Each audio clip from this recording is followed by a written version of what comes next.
ಶ್ರಾವಣ ಮಾಸದಿಂದಾನೇ ಹಬ್ಬಗಳು ಶುರು ಅನ್ನೋದು ನಮ್ಮೆಲ್ಲರಿಗೂ ಗೊತ್ತಿರುವಂತ ವಿಷಯನೇ. ಶ್ರಾವಣ ಮಾಸದ ಅಮಾವಾಸ್ಯೆಯಿಂದ ಭೀಮನ ಅಮಾವಾಸ್ಯೆ, ವರಮಹಾಲಕ್ಷ್ಮಿ ವ್ರತ, ಗೌರಿ ಗಣೇಶ ಹಬ್ಬ, ಹೀಗೆ ಹೋಗ್ತಾ ಹೋಗ್ತಾ ದಸರಾ, ನವರಾತ್ರಿಗೆ ಹಬ್ಬಗಳ ಸರತಿ ಸಾಲು ಹೋಗ್ತಾ ಇರುತ್ತೆ. ಸೊ ನಮಗೆ ಅಂದ್ರೆ ಎಲ್ಲಾ ಹೆಣ್ಣು ಮಕ್ಳಿಗೂ ತುಂಬಾನೇ ಇಷ್ಟ ಆಗುವಂತ ವ್ರತ ಪೂಜೆ ಅಂತಂದ್ರೆ ಅದು ವರಮಹಾಲಕ್ಷ್ಮಿ ಹಬ್ಬನೇ. ಹೌದು, ಲಕ್ಷ್ಮಿ ಯಾರಿಗ್ ಬೇಡ? ಲಕ್ಷ್ಮಿ ಎಲ್ಲರಿಗೂ ಬೇಕು.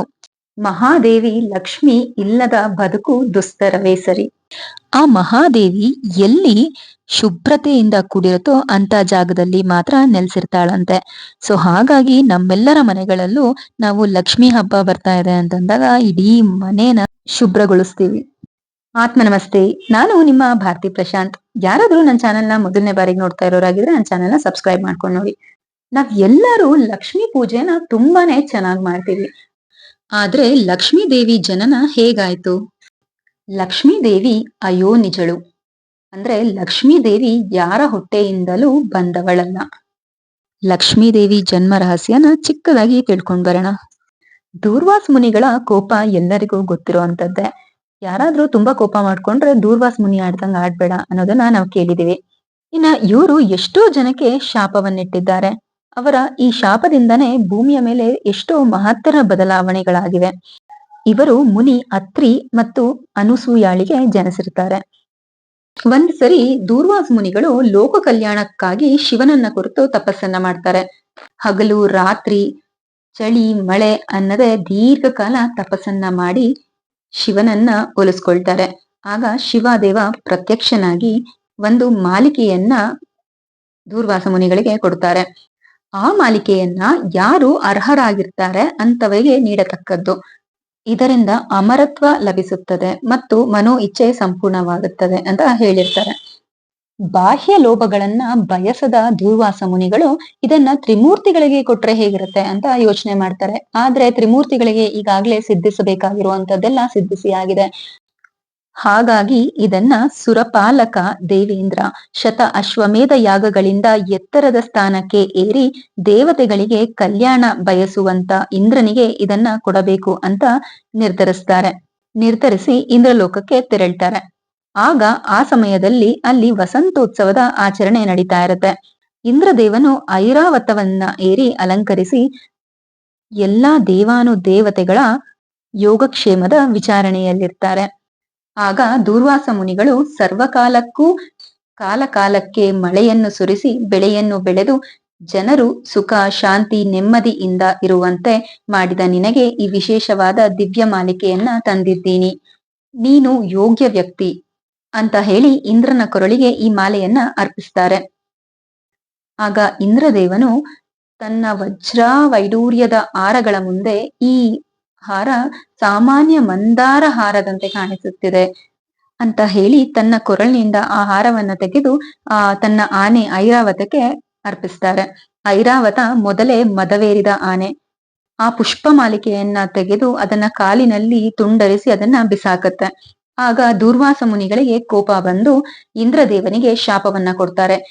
ಈ ಪುಷ್ಪ ಮಾಲಿಕೆ ಎಂತದ್ದು, ಯಾರು ಕೊಟ್ಟದ್ದು, ಇದರಿಂದ ಆಗುವ ಅನುಕೂಲಗಳೇನು ಎಂದು ತಿಳಿಯದೆ ಅದನ್ನು ನಾಶ ಮಾಡಿದ ನಿನಗೆ ಸುರಲೋಕದ ಭೋಗ ಭಾಗ್ಯಗಳೆಲ್ಲ ಸಮುದ್ರದ ಪಾಲಾಗಲಿ. ಆಗ ಭೂಲೋಕದಲ್ಲಿ ಅಸುರರ ರಾಜ ಬಲಿಚಕ್ರವರ್ತಿಯ ಆಕ್ರಮಣ ಹೆಚ್ಚಾಗತ್ತೆ. ಇಂದ್ರದೇವನು ಓಡಿ ಹೋಗಿ ನಾರಾಯಣನ ಮೊರೆ ಹೋಗ್ತಾರೆ. ಇದಕ್ಕೆ ಮಹಾವಿಷ್ಣು ಒಂದು ಉಪಾಯವನ್ನ ಸೂಚಿಸ್ತಾರೆ. ಸುರ ಅಸುರರ ಸಂಧಾನ. ಅದು ಕೇವಲ ದೇವಲೋಕಕ್ಕಾಗಿ ಅಲ್ಲ, ಕಳೆದು ಹೋದ ಸಂಪತ್ತನ್ನು ಪಡೆಯುವುದಕ್ಕೂ ಅಲ್ಲ, ಅದು ನಿಜಗುಣ ಅಮರತ್ವವನ್ನ ಪಡೆಯುವುದಕ್ಕಾಗಿ. ಸಮುದ್ರ ಮಂಥನ ಮಾಡಲು ನಿರ್ಣಯವಾಗುತ್ತೆ. ಮಂದಾರ ಪರ್ವತವನ್ನು ತಂದು ಹಾಲಿನ ಕಡಲಿನಲ್ಲಿ ಕಡೆಗೋಲಾಗಿ ಬಳಸುವಂತೆಯೂ, ವಾಸುಕಿಯನ್ನೇ ಹಗ್ಗವಾಗಿಯೂ 33 ಕೋಟಿ ದೇವತೆಗಳು 66 ಕೋಟಿ ಅಸುರರು ಒಪ್ಪಂದ ಮಾಡಿಕೊಂಡು ಶಕ್ತಿಯ ಸಮರವನ್ನು ಮಾಡಿ ಸಮುದ್ರ ಮಂಥನವನ್ನ ಮಾಡ್ತಾರೆ. ಆಗ ಮೊದಲನೇದಾಗಿ ಬರೋದೆ ಆಲಾಹಲ. ಆ ವಿಷದ ಜ್ವಾಲೆಯ ಉರಿಯನ್ನ ದೈತ್ಯರು ದೇವತೆಗಳು ತಡೆಯುವಲ್ಲಿ ವಿಫಲರಾಗ್ತಾರೆ. ಶಿವನೇ ಸರಿಯಾದ ವ್ಯಕ್ತಿ ಅಂತ ಭಾವಿಸಿ ಶಿವನ ಸ್ತುತಿಯನ್ನ ಮಾಡ್ತಾರೆ. ಆಗ ಶಿವನು ಆಲಾಹಲವನ್ನ ಸೇವಿಸಿ ವಿಷಕಂಠನಾಗ್ತಾನೆ. ಪುನಃ ಸಮುದ್ರ ಮಂಥನ ಮುಂದುವರಿಯುತ್ತೆ.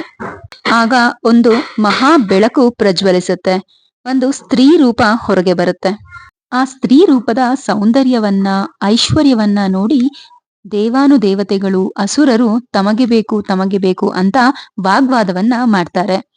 ಆಗ ಶ್ರೀ ಲಕ್ಷ್ಮೀ ದೇವಿಗೆ ಒಂದು ವರಮಾಲಿಕೆಯನ್ನ ಕೊಟ್ಟು ಆ ದೇವಿಗೆ ಆಯ್ಕೆ ಮಾಡೋದಕ್ಕೆ ಹೇಳ್ತಾರೆ. ಆಗ ಶ್ರೀ ಲಕ್ಷ್ಮೀ ದೇವಿಯು ಎಲ್ಲರನ್ನ ಸೂಕ್ಷ್ಮವಾಗಿ ಗಮನಿಸಿ, ದೇವತೆಗಳನ್ನ ನೋಡಿದ್ರೆ ಪುತ್ರ ವಾತ್ಸಲ್ಯದ ಭಾವನೆ, ಅಸುರರನ್ನ ನೋಡಿದರೆ ಅವರ ಅವಗುಣಗಳಿಂದ ಅಲಕ್ಷಿತ ಭಾವನೆ, ಇನ್ನ ಶಿವನನ್ನ ನೋಡಿದರೆ ಸಹೋದರ ಭಾವನೆ, ಬ್ರಹ್ಮನನ್ನ ನೋಡಿದರೆ ಪಿತೃಭಾವನೆ, ಹೀಗೆ ಪರಮ ಪುರುಷೋತ್ತಮನ ಸಖಿಯಾಗುವುದೇ ಸರಿ ಎಂದು ಸಾಕ್ಷಾತ್ ವಿಷ್ಣುವನ್ನ ವರಿಸುತ್ತಾಳೆ.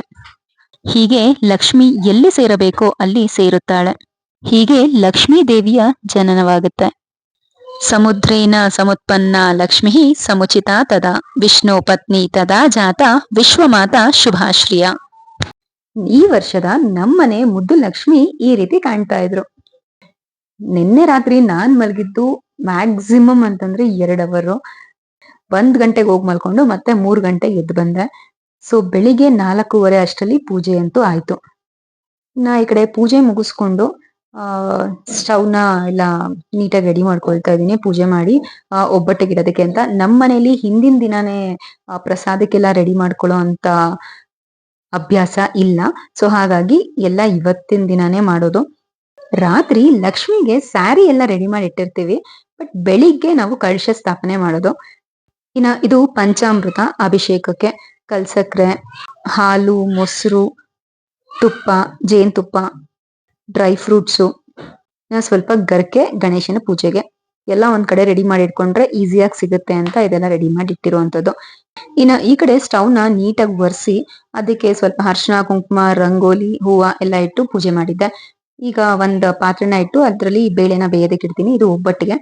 ಒಬ್ಬಟ್ಟಾಗೋದು ಒಂದ್ ಸ್ವಲ್ಪ ಲೇಟ್ ಆಗುತ್ತೆ, ಅಂದ್ರೆ ತಿಂಡಿ ಟೈಮ್ ಅಷ್ಟಲ್ಲಿ ಆಗುತ್ತೆ, ಬಟ್ ಪೂಜೆಗೆ ನೈವೇದ್ಯಕ್ಕೆ ಇಡೋದಕ್ಕಾಗಲ್ಲ. ಹಣ್ಗಳು ಹೇಗಿದ್ರು ಇಟ್ಟಿರ್ತೀವಿ. ಅದ್ರ ಜೊತೆಗೆ ಲಕ್ಷ್ಮೀ ದೇವಿಗೆ ಹುಳಿ ಅನ್ನ ತುಂಬಾ ಇಷ್ಟ ಅಂತಾರೆ. ಸೊ ಹಾಗಾಗಿ ಒಂದ್ ಸ್ವಲ್ಪ ಚಿತ್ರಾನ್ನ, ಅದ್ರ ಜೊತೆಗೆ ಒಂದ್ ಸ್ವಲ್ಪ ಪೊಂಗಲ್ಲು ಮತ್ತೆ ಮೊಸರನ್ನ, 3 ತರ ಅನ್ನ ಆಗತ್ತೆ ಅಂತ ರೆಡಿ ಮಾಡ್ಕೊಂಡಿದ್ವಿ.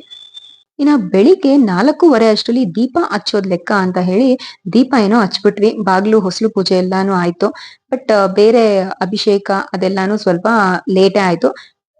ನಮ್ಮ ಮನೇಲಿ ಪೂಜೆ ಮುಗಿಯೋಷ್ಟೊತ್ತಿಗೆ 9 ಗಂಟೆ.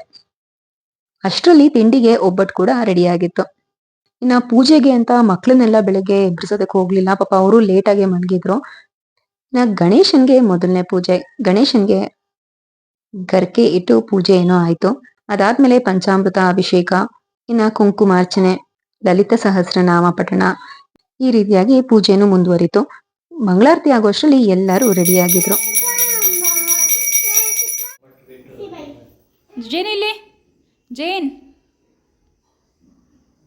ಸಿಹಿ ಈ ಕಡೆ ತಿರ್ಗೋ ಜೇನು, ಜೇನು ನೀನು ಈ ಕಡೆ ತಿರ್ಗೋ. ಸಿಹಿ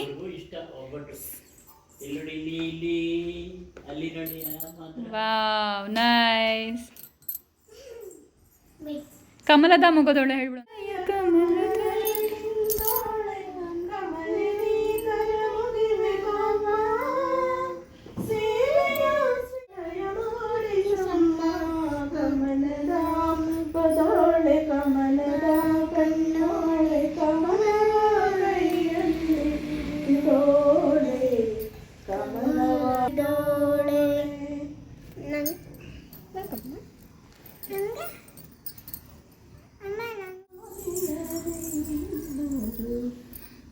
ಎಲ್ಲರೂ ಆರತಿ ಮಾಡ್ರಿ ಕೂತ್ಕೊಂಡು. ನೈಸ್.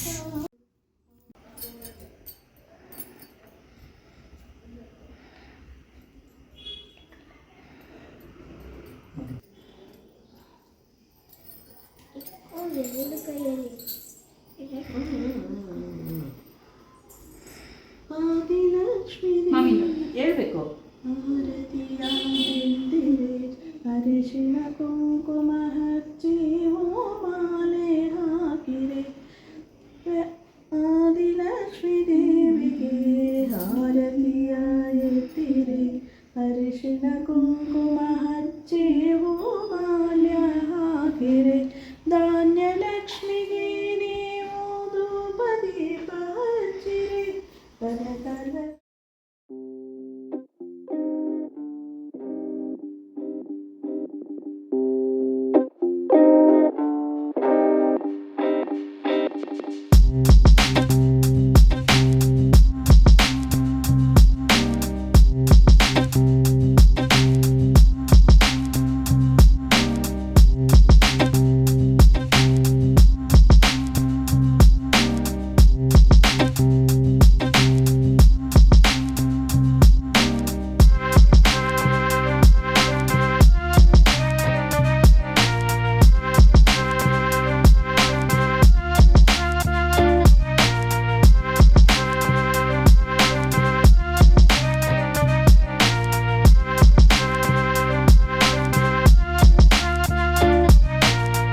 ಇನ್ನ ಈ ಕಡೆ ಪೂಜೆಗಳೆಲ್ಲ ಸರಾಗವಾಗಿ ಮುಗೀತು.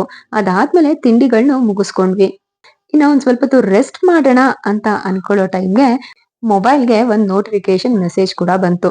ಏನಪ್ಪಾ ಅಂತ ಓಪನ್ ಮಾಡಿದ್ರೆ 2 ಸ್ಯಾರಿಗೆ ಆರ್ಡರ್ ಬಂದಿತ್ತು. ಅಂಡ್ ಅದು ಸ್ವಲ್ಪ ಇಮಿಡಿಯೇಟ್ ರಿಕ್ವೈರ್ಮೆಂಟ್ ಇದ್ದಿದ್ರಿಂದ ಅದನ್ನ ಪೋರ್ಟರ್ ಕೂಡ ಮಾಡಿದೆ. ತುಂಬಾನೇ ಖುಷಿ ಆಯ್ತು, ಹಬ್ಬದ ದಿನಾನೇ ಆರ್ಡರ್ ಬಂತಲ್ಲ ಅಂತ ಹೇಳಿ. ಅಂಡ್ ಇದು ಬಂದು ನಾನು ಸ್ಯಾರಿ ಬಿಸ್ನೆಸ್ ಸ್ಟಾರ್ಟ್ ಮಾಡ್ದಾಗಿಂದ ನನಗ್ ಬರ್ತಾ ಇರೋ 6th ಆರ್ಡರ್ ಇದು.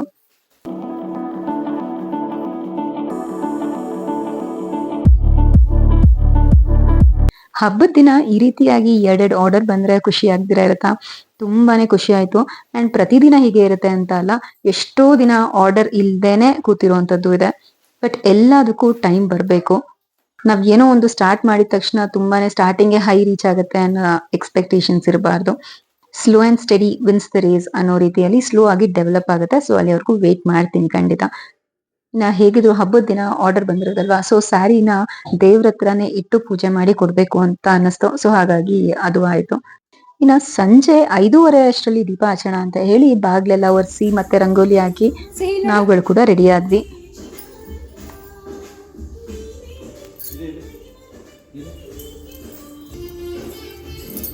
ನಮ್ಮನೆ ವರಮಹಾಲಕ್ಷ್ಮಿ ಜೊತೆ ಪುಟ್ಟ ಲಕ್ಷ್ಮಿಯರು ಈ ರೀತಿಯಾಗಿ ರೆಡಿ ಆಗಿದ್ರು. ನಮಸ್ತೆ ಮಾಡು ಚಿನ್ನ.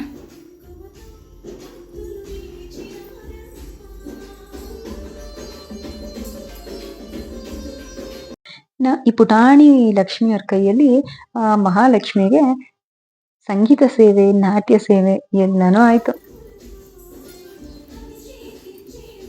ಹೇಳಿ, ಏನಾಗಲ್ಲ.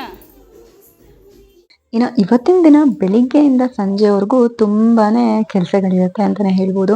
ಬೆಳಿಗ್ಗೆ ಪೂಜೆ ಕೆಲಸ ಆದ್ರೆ ಮಧ್ಯಾಹ್ನದ್ದು ಅಡ್ಗೆ ಕೆಲಸ, ಇನ್ನ ಸಂಜೆ ಎಲ್ಲಾರ ಮನೆಗೂ ಹೋಗಿ ಅರ್ಶಿನ ಕುಂಕುಮಕ್ಕೆ ಕರೆದ್ಬಿಟ್ಟು ಬರೋದು. ನಮ್ಮನೇಲಿ ಇವಾಗ ಈ ಪುಟ್ಟು ಮಕ್ಳಿರೋದಕ್ಕೆ ಕೆಲಸ ಈಸಿ ಆಗ್ತಾ ಇದೆಯಾ, ಕಷ್ಟ ಆಗ್ತಾ ಇದೆಯಾ ಯಾವ್ದು ಗೊತ್ತಾಗ್ತಾ ಇಲ್ಲ. ಒಂದೊಂದ್ಸತಿ ಹೆಲ್ಪ್ ಮಾಡ್ತಾರೆ, ಒಂದೊಂದ್ಸತಿ ಕೆಲ್ಸನ ಹಾಳು ಮಾಡ್ತಾರೆ. ಸೊಂಟಕ್ಕೆ ಏನಕ್ಕೆ ಇತ್ತು ಅಂತ ಹೇಳಿದ್ರೆ ಇವ್ರಿಬ್ರನ್ನ ಕರ್ಕೊಂಡು ಎಲ್ಲಾ ಕಡೆ ಓಡಾಡ್ಕೊಂಡ್ ಬಂದಿದ್ದು ಕಷ್ಟ ಅಂತ ಅನ್ಸಿದ್ರು ಮನೆಗ್ ಬಂದವ್ರಿಗೆ ಕುಂಕುಮ ಕೊಡೋದಕ್ಕೆ ಪಾಪಚ್ಚಿ ತುಂಬಾನೇ ಹೆಲ್ಪ್ ಮಾಡಿದ್ರು. ಇನ್ನ ಸಂಜೆ ದೇವ್ರಿಗೆ ಆರತಿ ಮಾಡಿ ಇವತ್ತಿನ ದಿನಾನ ಮುಗಿಸಿದ್ವಿ. ನಾನು ಇಲ್ಲಿಗೆ ನನ್ನ ವ್ಲಾಗ್ನ ಎಂಡ್ ಮಾಡ್ತಾ ಇದ್ದೀನಿ. ಲೋಕ ಸಮಸ್ತ ಸುಖಿನೋ ಭವಂತು.